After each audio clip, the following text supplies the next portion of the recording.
네, 안녕하세요. 정신현상학 강독, 42번째 시간, 3주 만에 이렇게 방송을 하게 됐습니다. 그동안 계속 이제 강독은 이렇게 나갔는데, 이게 워낙 지금 예상했던 것보다 진도가 좀 안 빠져서, 방송보다는 빨리 좀 진도를 빼야겠다 싶어가지고, 뭐 읽어 나가고 있는데, 이게 사실 읽고 나서 그냥 놔두면은 이게 또 아직 원점으로 이제 되돌아가더라고요. 이게 또 무슨 말을 하는 건지 다시 또 이해를 해야 되는 그런 문제점이 있어서 아무래도 이제 강독 방송을 하고 나서 제가 또 이제 여기에 대해서 이제 정신현상에 관해서 글을 쓰고 있는데 뭐 이렇게 뭐 혼자서 이렇게 방송을 이렇게 하는 게 어떻게 보면 또 이제 글을 쓰는데도 이게 상당히 이게 좀 도움이 되는 부분이 있어서 방송을 좀 주기적으로 해야겠다라는 그런 생각이 들었습니다.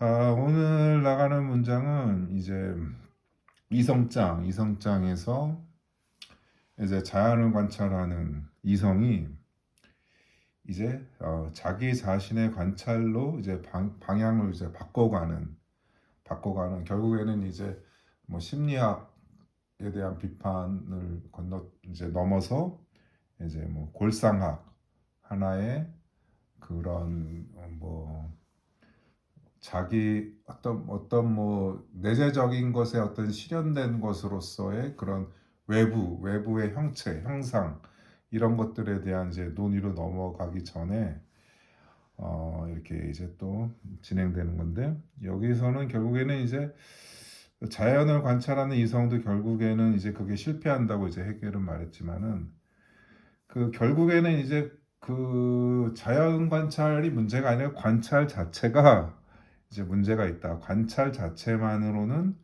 이제 한계가 있다라는 이제 그런 논변으로 나아갑니다. 그래서 결국에는 이제 해결한테는 이제 관찰이 중요한 게 아니라 결국에는 이제 정신은 이제 실현된 것인데 이성적인 것은 이제 해결은 이제 현실적인 것이라고 하잖아요.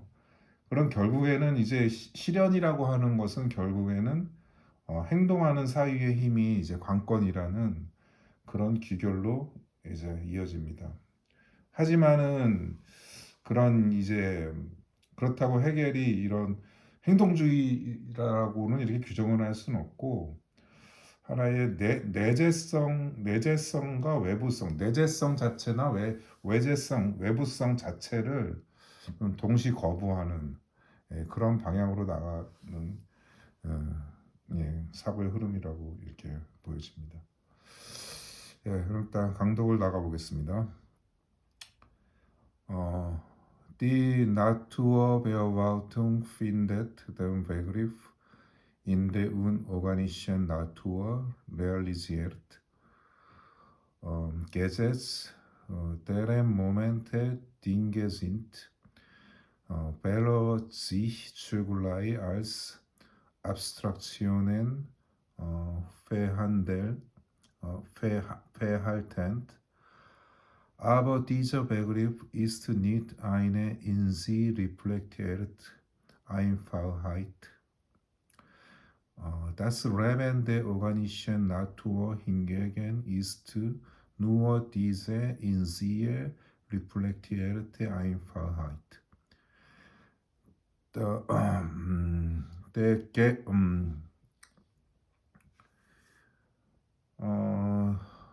der Gegensatz seines Selbst als des Allgemeinen und des Einzelnen tritt nicht im Wesen dieses Lebens selbst auseinander. 문장이 좀 이거 말고 또 한 문장 있어서 이거는 쭉 나갔습니다. 해석해 보겠습니다. 자연 관찰은 비유기적 자연에서 개념이 실현된 것을 unorganische Natur in der organischen Natur realisiert. 비유기적 자연에서 개념이 실현된 것을 결과로서 이제 발견한다. 지금까지 이제 자연을 관찰하던 이성은 이제 하나의 물리 법칙 이런 것들을 이제 발견한다는 겁니다. 결과로서. 그런데 이제 게제츠 그 법칙들 이런 법칙이라는 것은 곧 개념이 결과로서 실현되어 있는 것을 말하는 것으로서요. 예를 들어 뭐 이제 만유인력 법칙을 예로 들 수 있겠죠. 대표적인 것으로 법칙들 그 계기들은 사물들, 딩게 사물들이지만 이것들은 동시에 abstraction에 추상물처럼 대응한다.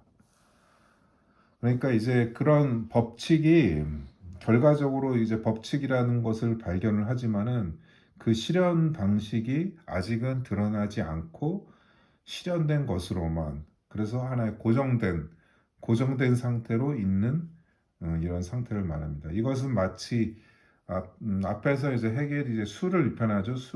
수는 죽은 추상이라고 이렇게 말하는 것처럼 수나 또는 하나의 물리적이라는 개념들, 질량, 힘, 운동량 이런 것들은 생동 과정이 없는 그런 상태에 있을 뿐이라고 하는 것입니다. 그러나 이러한 개념은 자기 안으로 반성된 아인파하이트 그런 단순성이 아니다.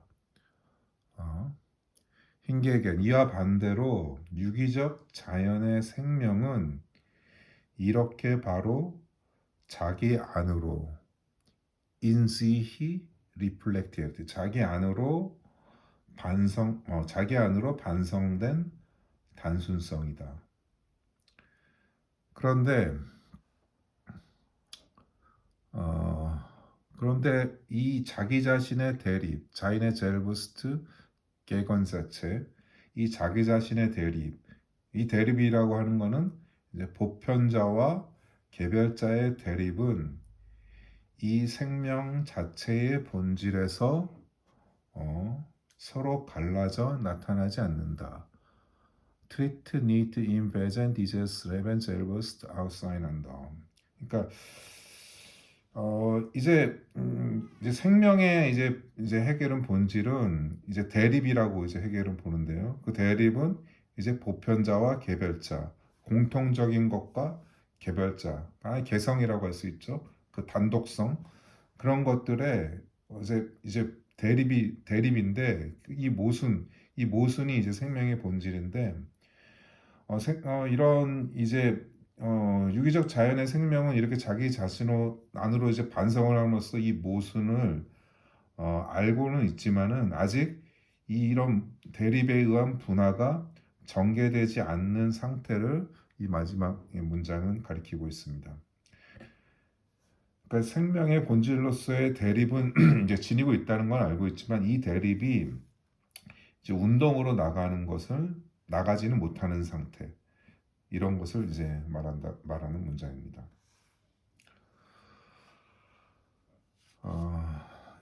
다음 문장.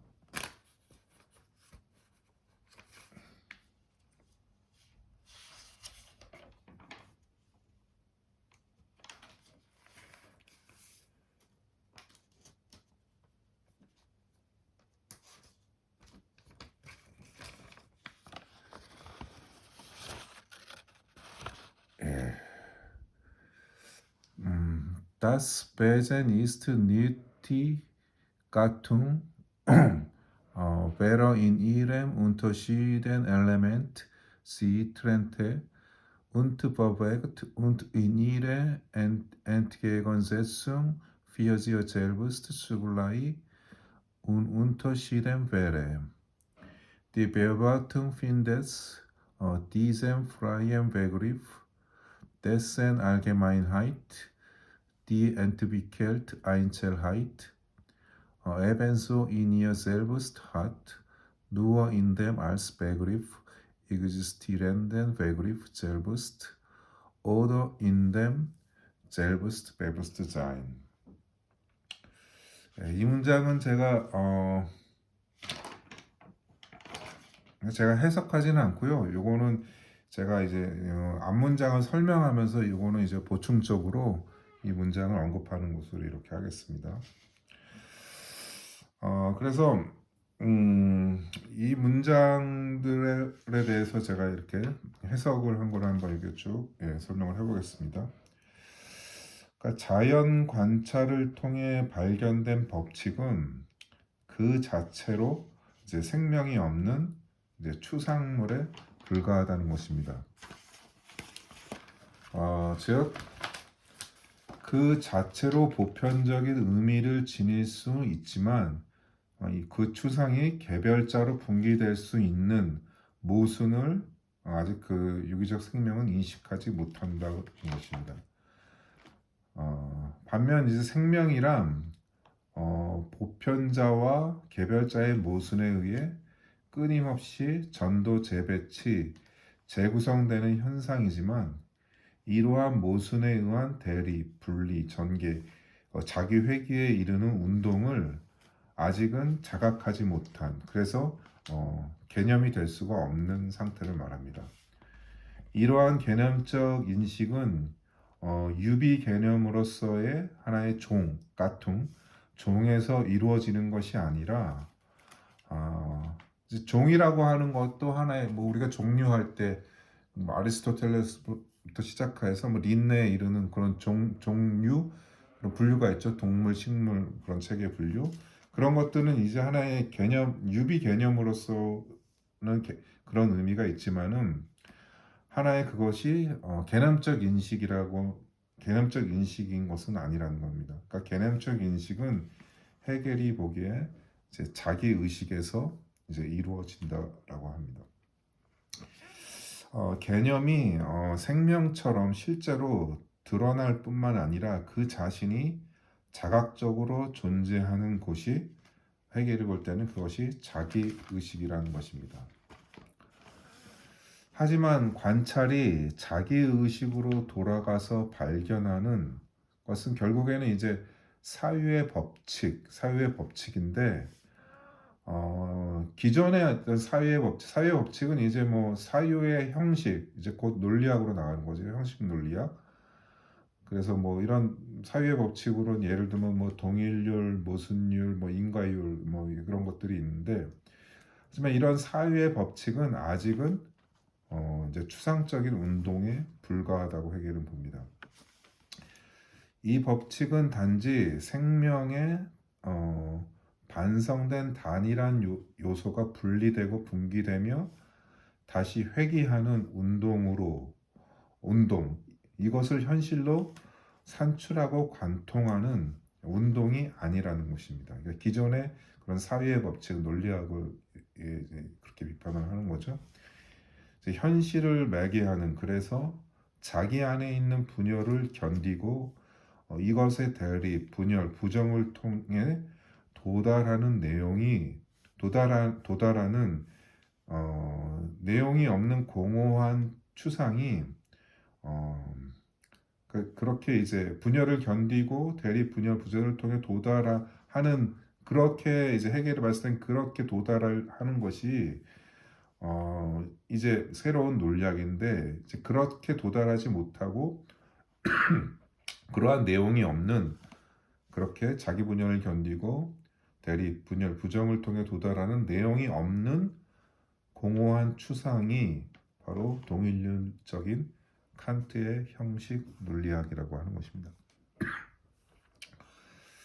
그래서 헤겔은 이러한 자신의 논지를 이제 새로운 논리학의 창안을 통해 밝히려고 했지만 그 논거는 결국 역사와 문화 비평을 거친 후에야 이제 그 사유의 정화된 법칙, 그런 논리학으로 이제 나가는 거죠. 그래서 1812년도에 이제 정신현상학 출간하고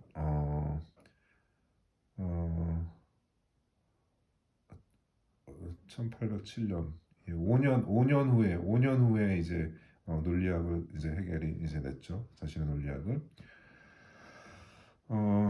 그래서 그 논리학은 이제 헤겔의 논리학은 어떤 사유의 형식과 내용은 분리되지 않는다고 이렇게 헤겔의 논리학은 이렇게 분리가 되지 않는데 사유는 자신의 분화된 운동으로 내용을 산출하는 것입니다.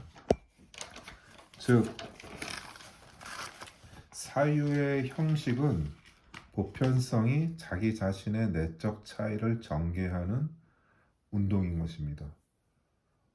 그러니까 동일성과 차이의 이제 동시적인 전개라고 볼 수 있습니다.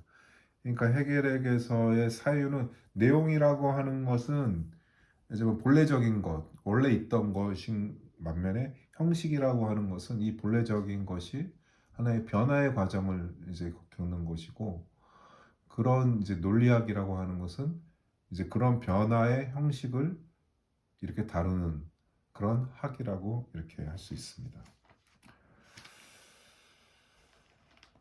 그래서 이제 자연 관찰이나 이제 자기 자신에 대한 이런 관찰도 단지 관찰로서 발견한 사유의 법칙은 이것은 이제 불완전한 것이고 이는 단지 이제 현상의 나열에 불과할 뿐 그 본질적 계기를 이제 드러내지 못한다고 얘기를 봅니다. 그러니까 본질적 계기라고 하는 것은 개념의 자기 전개에 의한 이제 필연성의 확보이고 이 필연성이라고 하는 것은 자신을 실현하는 정신의 목적성입니다.